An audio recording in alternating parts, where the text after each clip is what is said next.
Bismillahirrahmanirrahim. In the today lecture, I am going to discuss the primary tuberculosis. In the first of all, I am going to define what is primary tuberculosis. Primary tuberculosis is a condition in which the person has never been exposed to pathogen for the first time. When for the first time a person exposed to pathogen, this is called primary tuberculosis. Now we talk about the transmission. The transmission of tuberculosis occurs by respiratory aerosol through coughing of smear positive people. Smear positive people means sputum detectable acid pass bacteria. Now 20% of the coughing of the smear negative people, they transmit the Mycobacterium tuberculosis. Mycobacterium tuberculosis can also be transmitted from the cow milk, unpasteurized cow milk. Why? Because Mycobacterium bovis is found in the milk, and when you do not pasteurize that milk, it could transport to the human being in cow the GIT tuberculosis, gastrointestinal TB. Now, what are the risk factors? The risk factor for the Mycobacterium tuberculosis or TB is poor housing, nutrition, and genetic abnormality. We are discussing that. Now, what happens if we talk about the pathogenesis? Suppose this is Mycobacterium tuberculosis. It enters the respiratory tract. In the respiratory tract, it first goes to the alveoli. In an alveoli, there are present alveolar macrophages. Now the question arises that what does the alveolar macrophages do? You know that first step is the attachment.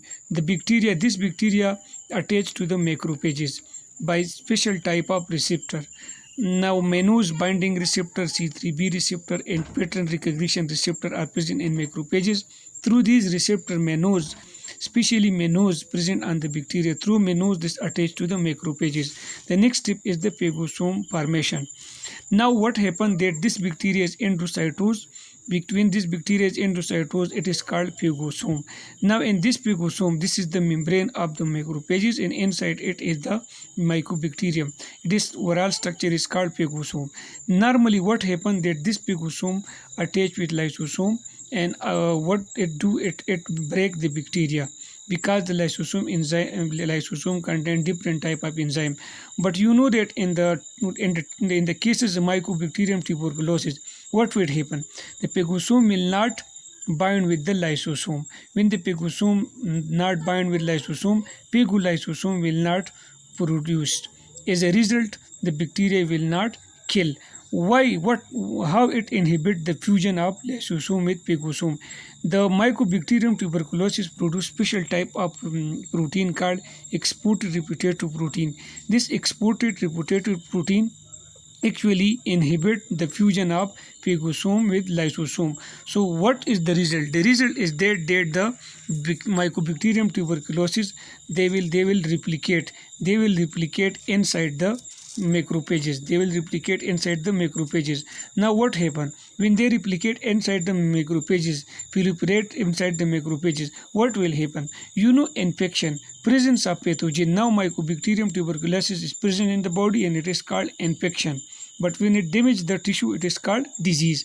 Now these macrophages, they will carry this pathogen. The infected macrophages carry this pathogen to the lymph node, to the blood, and different tissue. Why it carry to the lymph node? Because lymph node have B cell and T cell.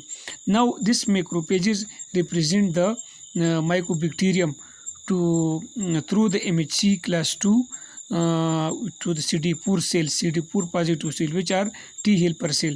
The macrophages produce interleukin 12. It will activate the CD4 positive cell.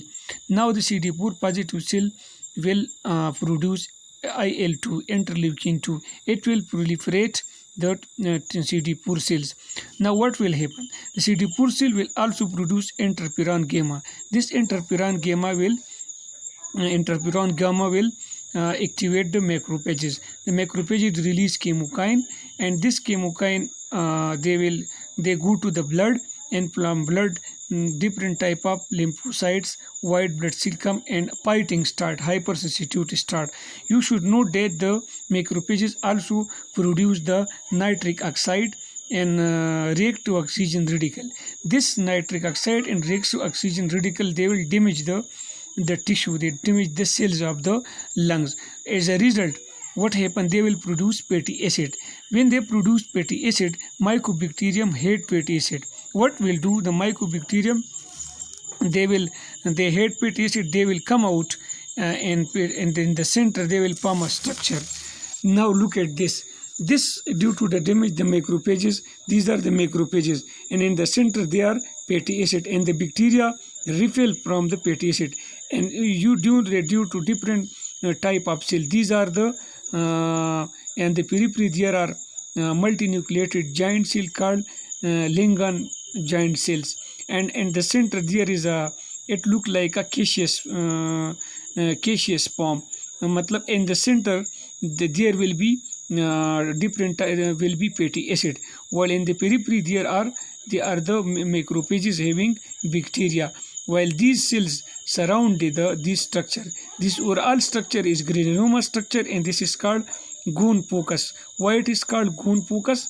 It is the primary lesion in the Mycobacterium tuberculosis.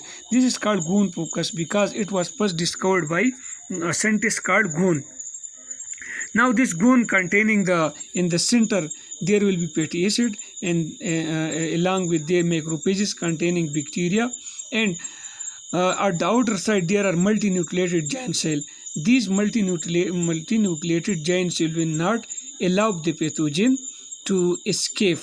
You know that when this Ghun focus is microscopic, you can see it with X-ray.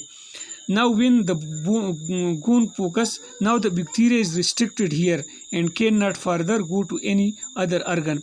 And some, you know that some pieces of the bacteria goes to the lymph node. When in the lymph node, it's the same granuloma form. When the granuloma present in the lungs as well as in the lymph node, combinedly the Ghun focus of the lymph node plus the Ghun focus of the lung is combinedly known as Ghun complex. Now the bacteria is restricted here, and it is called primary tuberculosis. While in some cases, you know what is tubercle? Tubercle is actually the granuloma surrounded by fibrous tissue, central cessation centers. This is the granuloma. Now you notice that what is Ghun complex and what is Ghun focus. Now what are the possibility? The possibility of the what are the next possibility of this bacteria? And you know that sometime the bacteria enter to the other tissue, and this is known as primary progressive tuberculosis. It spread to different part of the body. Now the spread of the organism within the body occur by two mechanisms. A tubercle can erode into the bronchus, empty its caseous content, and thereby spread the organism to other part of the lungs. GIT infection cause, GIT TB cause if swallowed into the other person if exported. Case 2, it can disseminate blood to enter to the blood, from blood it enter to many internal organ. Dissemination occur at the early stage. Now what the question arises is how the dissemination occur. If the cell-mediated immunity fail to contain the initial infection, or at a late stage of a person become immunocompromised. Now if we talk about that immunity, you know the resistance is mediated. You know the Mycobacterium tuberculosis is the infection of the cellular immunity. It means that CD4 cell plus macrophages. Now, if some person is deficient in cellular immunity, for example, if some person AIDS, you know that in AIDS, the CD4 count is less, so they are at high risk of the primary progressive tuberculosis. If there is mutation in the gamma interferon receptor gene, if there is mutation in the gamma interferon receptor gene, what will happen? You will know that macrophages will not activate and it will not kill the bacteria. A third, a gene called NRAMP gene. NRAMP gene, actually it is ion channel, play important role in the killing of organism within phagosome. It form protein called NREM protein located in the membrane of the pegosome in the macrophages. People have mutation, they are at higher risk of the primary progressive tuberculosis. In the next lecture we will discuss the secondary tuberculosis.